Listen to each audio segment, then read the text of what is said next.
RTP. Ya Nos se encuentra acompaña, con nosotros. así es, José Abel de Fina. Él es doctor en finanzas y con él vamos a hablar un poco de lo que estamos conversando al inicio del programa, ¿no? Las cifras de crecimiento económico del primer trimestre de 2025, de acuerdo a lo que se acaba de publicar a través del Banco Central. ¿Cómo está, doctor? Muy buenos días. Coméntenos de manera general un poco, primero la noticia, ¿no? ¿Cómo se ha dado este crecimiento durante el primer trimestre en comparación al primer trimestre de 2024 y cuáles son los resultados que se han sacado? Bueno, tenemos una situación que ya veníamos viendo en el cuarto trimestre del 2024. El 2024 terminamos con una caída de la economía de alrededor del 2%, pero en el cuarto trimestre, si no hubiera sido por los apagones, hubiéramos ya tenido un crecimiento positivo de 0.6%. Según el Banco Central, lo que se perdió por los apagones está en alrededor de 1.900 millones de dólares, y eso es lo que genera que hayamos tenido un decrecimiento a finales del 2024 como consecuencia de los apagones. Entonces, ya había buenas noticias. ¿Dónde estaban esas noticias que no se veían? En el crecimiento de las exportaciones, en el rol que tiene el cacao, porque tiene un altísimo precio. El precio histórico del cacao estaba en alrededor de $2.500. Hoy está por encima de los $8.000 y en algún momento llegó hasta los $11.000. Entonces, tenemos que, si bien el petróleo ha bajado y se ha perdido en estos meses, se han perdido $500 millones por la caída del precio del petróleo, el precio del cacao, la recuperación de las exportaciones de camarón, que el año pasado tenían un problema de un proceso de dumping y ya no están con eso. Entonces, esa recuperación del negocio del camarón, del negocio del banano, del negocio de las flores, de la pesca, de los enlatados, la recuperación y el altísimo precio del cacao han hecho que las exportaciones pues sean las que han permitido levantar la economía del país y traer dólares al país, con lo cual pues se ha dinamizado el consumo interno. Hoy, en este primer trimestre, pues ya estamos julio y sus oyentes dirán quizás, ¿por qué hablamos del trimestre? Lamentablemente, aquí en el Ecuador estamos súper atrasados en las noticias económicas, ¿verdad? Entonces, recién en julio se tiene que pasar lo del primer trimestre, pero nos indica que ha habido un crecimiento económico. Ese crecimiento económico, como decía, se debe al crecimiento de las exportaciones, se debe al crecimiento también en los sectores. Si hablamos de sectores, hablamos del sector agrícola, hablamos del sector de la pesca, el comercio se ha recuperado, ¿verdad? No así, no se han recuperado sectores también importantes de la economía,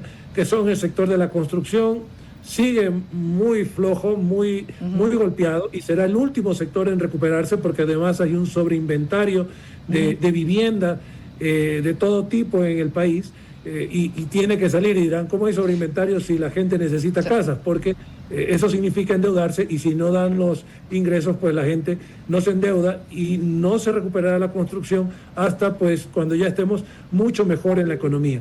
¿Qué otros sectores no se han recuperado? El tema de los ingresos de los profesionales, eso también sigue sufriendo, no ha tenido recuperación. El otro sector que no se ha recuperado, y eso es preocupante para el país, porque tiene que ver con lo que vemos a nivel mundial, que es el crecimiento de la tecnología, de la inteligencia artificial, de los temas de biotecnología, como señalaban ustedes hace un momento, para poder buscar cada vez vivir más tiempo. Todo ese desarrollo tecnológico no ha experimentado, sobre todo en la parte de informática, digitalización, transformación digital que deben tener las empresas, ¿verdad? Eso no se ha recuperado.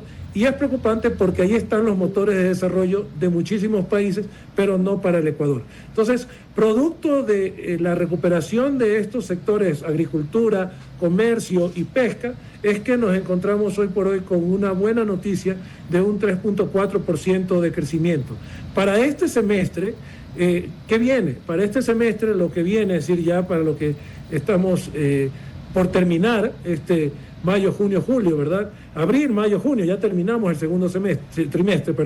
Para el segundo trimestre tendremos también un crecimiento económico que podría estar en el 5 o 6%. ¿Por qué? Porque recordemos que en el segundo trimestre del 2024 caímos más de un 4%, y por lo tanto, mientras mayor es la caída, pues si la economía se recupera, mayor es la recuperación. Entonces tendremos buenas noticias de un 5 o 6%, aunque existe una no diría un decrecimiento, es un menor crecimiento de las exportaciones, porque ya, como que dice, se están cogiendo la cola, la bendición de las exportaciones se está cogiendo la cola, y entonces pues ya no se va a ver tanto el impacto de las exportaciones. Es un poco preocupante finalmente el tema de las importaciones. Mire, ha crecido el consumo en el 7%, ha crecido la inversión en el 6%, pero las importaciones han crecido en un 14%. ¿Eso qué significa? Que todavía mucho de ese consumo depende de importaciones, y eso no es tan recomendable, porque entonces quiere decir que no lo estamos produciendo internamente, sino que ese consumo se está yendo a consumir lo que producen otros fuera del país. Y en eso hay que tener cuidado, y hay que incorporar eso a la política industrial que tiene que tener el país, no solamente de fomento de exportaciones, sino también que haya producción local y que esa producción local se consuma internamente. Doctor Defina, justamente alrededor de esta idea esbozábamos algunos criterios más temprano con Jorge, don Ramón, Astrid, y había uno en particular, ¿no? Por ejemplo, don Ramón siempre es crítico en señalar en esta explosión de cacao en cuanto a precio, cuánto se ha hecho para optimizar cuando el precio, de una u otra manera, optimizar la producción, mejorarla tecnológicamente para cuando el precio se estabilice un poco más y mantener ese ingreso. Astrid acotaba, por ejemplo, que el Big Beautiful Bill del próximo año nos va a golpear, por ejemplo, en cuanto a las remesas por el desincentivo en cuanto a la tributación a la que van a ser sujetos. Tenemos una producción petrolera que tiene graves deficiencias para ponerse al mismo nivel. Tenemos una apuesta por la producción minera que todavía está en la definición, digamos, de este catálogo minero. La pregunta es, ¿qué es lo que tiene que hacer el sector privado en materia de inversión? ¿Hacia qué nuevos productos, hacia qué volúmenes debe apuntar para que efectivamente, y como usted en buena hora pues nos ha instruido junto a la audiencia, se mantenga ese incremento por exportaciones, se mejore la producción y consumo local, y al mismo tiempo nuestro presupuesto general del Estado tenga cierto nivel de descanso a la hora de establecer déficits hasta que reordene esta transición de lo petrolero a lo minero, o en su defecto busque un sustituto para las remesas, ¿no? Porque eso es un problema que, así como vamos a tener buenas noticias, usted nos indica, hacia el segundo semestre de este año, van a ser los grandes dolores de cabeza de la planificación del próximo año. ¿Qué sugiere usted como otros sectores y como mecanismos de inversión para mejorar esto con sostenibilidad futuro, ¿no? Como vemos en Perú o en Chile? Tenemos un dinamismo en exportaciones que es el dinamismo de las grandes empresas exportadoras